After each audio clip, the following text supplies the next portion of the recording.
ప్రజా సమస్యల పరిష్కారమే సిపిఐ లక్ష్యంగా కేంద్ర రాష్ట్ర ప్రభుత్వాలు అవలంబిస్తున్న ప్రజా వ్యతిరేక విధానాలను ఎండగట్టేందుకు ఈ నెల 6వ తేదీ నుండి 15వ తేదీ వరకు సిపిఐ ఏలూరు జిల్లా సమితి ఆధ్వర్యంలో ప్రచార జాథా పాదయాత్ర జయప్రదం చేయాలని సిపిఐ జిల్లా కార్యదర్శి మన్నవ కృష్ణ చైతన్య పిలుపునిచ్చారు. 17 నుండి 27 వరకు ప్రజా సంఘాల ఆందోళన నిర్వహిస్తున్నట్లు సిపిఐ ఏలూరు జిల్లా కార్యదర్శి మన్నవ కృష్ణ చైతన్య తెలిపారు. మార్పు రావాలి, మార్పు అనివార్యం అనే నినాదంతో ఏలూరు జిల్లాలో గ్రామాలు, పట్టణాల్లో పాదయాత్రలు, ప్రచార కార్యక్రమాలు నిర్వహించి సెప్టెంబర్ 1న ఢిల్లీలోని రామ్లీలా మైదానంలో మహార్యాలీ చేపట్టనున్నట్లు తెలిపారు. ఈ కార్యక్రమానికి విస్తృతమైన కార్యాచరణ రూపొందించడానికి ముందుకు సాగుతున్నామని తెలిపారు. ప్రజా వ్యతిరేక విధానాలపై ప్రజలను చైతన్యపరచడమే ప్రజాజాత ముఖ్య ఉద్దేశమని తెలియజేశారు. ఎన్నికల సందర్భంగా రైతులకు ఇచ్చిన హామీ మేరకు పండించిన పంటలకు కనీస మద్దతు ధరకు చట్టబద్ధత కల్పించాలని డిమాండ్ చేశారు. రాష్ట్రంలో కూటమి ప్రభుత్వం 2 ఏళ్ల పాలనలో రైతులకు, కార్మికులకు, పేదలకు చేసింది ఏమీ లేదని విమర్శించారు. పట్టణాల్లో 2, గ్రామీణ ప్రాంతాల్లో 3 సెంట్ల ఇళ్ల స్థలం, ఇంటి నిర్మాణానికి 4 లక్షలు ఇస్తామని చెప్పిన ఎన్నికల హామీ ఏమైందని ప్రశ్నించారు. పోలవరం ప్రాజెక్టు కోసం సర్వం త్యాగం చేసిన నిర్వాసితులకు పూర్తి నష్టపరిహారం చెల్లించిన తర్వాతే ప్రాజెక్టు నిర్మాణం చేపట్టాలని, పూర్తి మౌలిక సదుపాయాలు కల్పించిన తర్వాతే పునరావాస కాలనీలకు తరలించాలని డిమాండ్ చేశారు. చింతలపూడి ఎత్తిపోతల పథకం సత్వరం పూర్తి చేయాలన్నారు. వన సంరక్షణ సమితులను పునరుద్ధరించాలని కోరారు. జిల్లాలోని సహజ వనరులను కాపాడాలని, ఏజెన్సీ ప్రాంతాల్లో పోడు భూములకు పట్టాలు పంపిణీ చేయాలని తదితర అంశాలను ప్రజల్లో అవగాహన కల్పించే లక్ష్యంతో సిపిఐ పనిచేస్తుందన్నారు. ప్రచార జాథా పాదయాత్రలో ప్రజలు పెద్ద ఎత్తున పాల్గొని విజయవంతం చేయాలని విజ్ఞప్తి చేశారు. సిపిఐ ఏలూరు జిల్లా సహాయ కార్యదర్శి బండి వెంకటేశ్వరరావు మాట్లాడుతూ కేంద్ర ప్రభుత్వం 12 ఏళ్లుగా ఎన్నికల వాగ్దానాలు నెరవేర్చకుండా ప్రజలను మోసం చేస్తుందని ఆగ్రహం వ్యక్తం చేశారు. విబిజి రామ్జీ పథకాన్ని రద్దు చేసి ఉపాధి హామీ చట్టాన్ని యథావిధిగా కొనసాగించాలని డిమాండ్ చేశారు. ధరల నియంత్రణ, యువతకు ఉపాధి కల్పన, ప్రభుత్వ విద్య, వైద్య రంగాలకు అధిక నిధులు కేటాయించాలని డిమాండ్ చేశారు. ప్రభుత్వ విభాగాల్లో ఖాళీగా ఉన్న పోస్టులను వెంటనే భర్తీ చేయాలన్నారు. కార్మికులు, ఉద్యోగులు, ప్రజా వ్యతిరేకమైన విధానాలు తదితర అంశాలపై ప్రజల్లో చైతన్యం కల్పించడమే లక్ష్యంగా సిపిఐ పనిచేస్తుందన్నారు. ఈ ప్రచార జాథా పాదయాత్రలో ప్రజలు పెద్ద ఎత్తున పాల్గొని విజయవంతం చేయాలని కోరారు. సమావేశంలో సిపిఐ జిల్లా కార్యవర్గ సభ్యులు రెడ్డి శ్రీనివాస్ డాంగే పాల్గొన్నారు. భారత కమ్యూనిస్ట్ పార్టీ సిపిఐ జాతీయ సమితి ఆగస్టు 6 నుండి 15 వరకు కేంద్ర ప్రభుత్వం అనుసరిస్తున్న ప్రజా వ్యతిరేక, కార్మిక వ్యతిరేక, రైతాంగ వ్యతిరేక విధానాల మీద ప్రసార ఆందోళన పాదయాత్ర కార్యక్రమాలకి పిలుపుకోవడం జరిగింది. ఆ పిలుపుని ఏలూరు జిల్లాలో జయప్రదం చేయడం కోసం ఆగస్టు 6వ తేదీ ఉదయం 10 గంటలకి ఏలూరులో ఈ ప్రసార ఆందోళన పాదయాత్ర కార్యక్రమం ప్రారంభించి మధ్యాహ్నం వరకు ఏలూరులో కొనసాగుద్ది.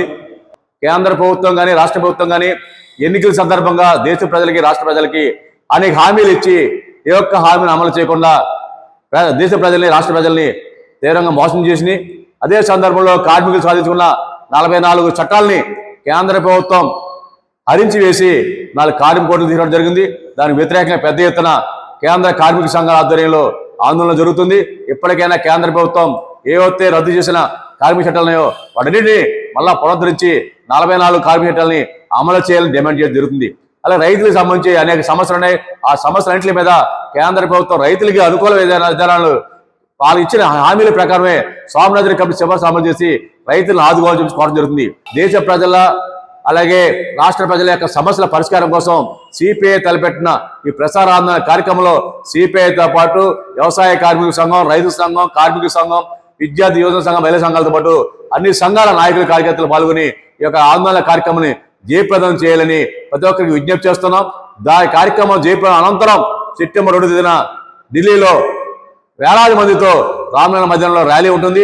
ఆ ర్యాలీ కూడా జిల్లా నుండి పార్టీ నాయకులు, కార్యకర్తలు, ప్రజాసంఘ నాయకులు, కార్యకర్తలు ఢిల్లీ తరలి రావాలని చెప్పి విజ్ఞప్తి చేస్తున్నాం. భారత కమ్యూనిస్ట్ పార్టీ సిపిఐ మార్పు కోరుతూ దేశవ్యాప్తంగా ఆగస్టు 6 నుంచి 15వ తేదీ వరకు నిర్వహించే పాదయాత్రలో భాగంగా ఏలూరు జిల్లాలో కూడా ఈ కార్యక్రమం ఏలూరు జిల్లా వ్యాప్తంగా నిర్వహించడం జరుగుతూ ఉంది. ఏదైతే కేంద్రంలో మోడీ ప్రభుత్వం అధికారంలోకి వచ్చిందో వచ్చిన నాటి నుంచి కూడా 3వసారి అధికారంలోకి వచ్చింది. మొన్న వచ్చే వరకు అనేక వాగ్దానాలు చేసింది. వాగ్దానాలు నెరవేర్చకపోగా ఈనాడు మేమేదో అభివృద్ధి చేస్తామని చెప్పుకోవడానికి తప్పితే అభివృద్ధి అనేది ఎక్కడా కనపడే పరిస్థితి లేదు. నిరుద్యోగం విపరీతంగా తాండవేస్తూ ఉంది. దేశమంతా నిరుద్యోగంతో యువత కొట్టుమిట్టాడుతూ ఉన్నారు. డిగ్రీ పట్టా పీజీ పట్టాలు చేతబట్టుకుని ఉద్యోగ అవకాశాల కోసం వెతుకులాడుతూ ఉన్నారు. అటువంటి పరిస్థితి దేశంలో ఏర్పడింది. అదేవిధంగా పేద మధ్య తరగతి ఇంకా దిగజారుతూ ఉన్నారు. కేవలం బ్రతకడం కోసమే అప్పులు చేయాల్సిన పరిస్థితి కష్టజీవులకు ఏర్పడతా ఉంది. విపరీతమైన అధిక ధరల భారం మోస్తూ ఉన్నారు. అధిక ధరలను అదుపు చేయడంలో ఫెయిల్ అయింది. ఈ దేశంలో వనరులన్నీ కూడా కార్పొరేట్లకు అప్పగించే విధంగా, అదేవిధంగా విద్య వైద్యం రెండు కూడా కార్పొరేట్ల చేతుల్లోకి వెళ్ళిపోతూ ఉన్నాయి. ఇవాళ వ్యవసాయాన్ని కూడా కార్పొరేట్ చేతుల్లో పెట్టడానికి ప్రయత్నం చేస్తే దాని నుంచి పెద్ద ఉద్యమం, రైతాంగ ఉద్యమాన్ని చవిచూసినటువంటి కేంద్ర ప్రభుత్వం రైతాంగ చట్టాలని వెనక్కి తీసుకుంది.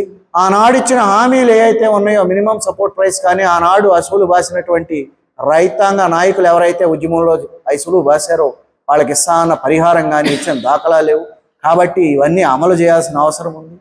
పట్టణ ప్రాంతాల్లో 2 సెంట్లు, గ్రామీణ ప్రాంతాల్లో 3 సెంట్లు ఇళ్ల స్థలాలు ఇస్తాం, నిర్మాణానికి 4 లక్షలు ఇస్తామన్నారు. మేము చెప్పాం సిపిఐగా, బీకేఎంయుగా, ఆనాడు 5 లక్షల రూపాయలు ఇస్తేనే నివాసయోగ్యమైన ఇల్లు నిర్మాణం జరుగుతుందని చెప్పి 5 లక్షల రూపాయలు, అలాగే 2 సెంట్లు 3 సెంట్లు ఇస్తామని వాగ్దానం చేసి అధికారంలోకి వచ్చినటువంటి ఎన్డీఏ కూటమి ప్రభుత్వం, ఆంధ్ర రాష్ట్ర ప్రభుత్వం ఈనాటి వరకు మళ్ళీ నోరు మెదిపిన పరిస్థితి లేదు. అదేవిధంగా అనేక వాగ్దానాలు చేశారు. అటు చూస్తే టిడ్కో ఇళ్ళు గతంలోనే నిర్మాణం జరిగినాయి. 7-8 ఏళ్ళు అవుతా ఉంది, దాదాపు 9 సంవత్సరాలు అవుతా ఉంది. అవి తుప్పుపట్టిపోతా ఉన్నాయి, పాడైపోతా ఉన్నాయి. వాటిని పూర్తిగా పనులు పూర్తి చేసి ఎవరైతే లబ్ధిదారులు ఉన్నారో వాళ్ళకి అందించాల్సిన బాధ్యత ప్రభుత్వం పైన ఉంది. అది చిత్తశుద్ధితో నిర్వహించాల్సిన అవసరం ఉంది. ఇటువంటి అంశాలన్నీ కూడా ప్రజల్ని చైతన్యపరచడం ద్వారా ఈ జిల్లాలో, ఏలూరు జిల్లాలో ఉన్నటువంటి రాష్ట్రానికి జీవనాడి లాంటి పోలవరం ప్రాజెక్టు జాతీయ ప్రాజెక్టుగా ప్రకటించి నిధులు ఇవ్వడంలో లేమి చూపిస్తున్నటువంటి కేంద్ర ప్రభుత్వం, అడిగి తెచ్చుకోలేని పరిస్థితి ఉన్న రాష్ట్ర ప్రభుత్వం కూడా కళ్ళు తెరవాలి. తక్షణమే వాటికి ఎవరైతే నిర్వాసితులు ఉన్నారో పరిహారం ఇచ్చే విధంగా చర్యలు తీసుకోవాలి. నిర్వాసిత ప్రాంతం నుంచి తరలించే నాటికే పరిహారం ఇవ్వాలి. తరలించినటువంటి పునరావాస కేంద్రాల్లో సదుపాయాలు, సౌకర్యాలతో పాటు వాళ్ళు నివాస యోగ్యమైన ఇళ్ళు నిర్మాణం చేయాల్సిన అవసరం ఉంది. ఇవన్నీ కూడా కొరబడతా ఉన్నాయి.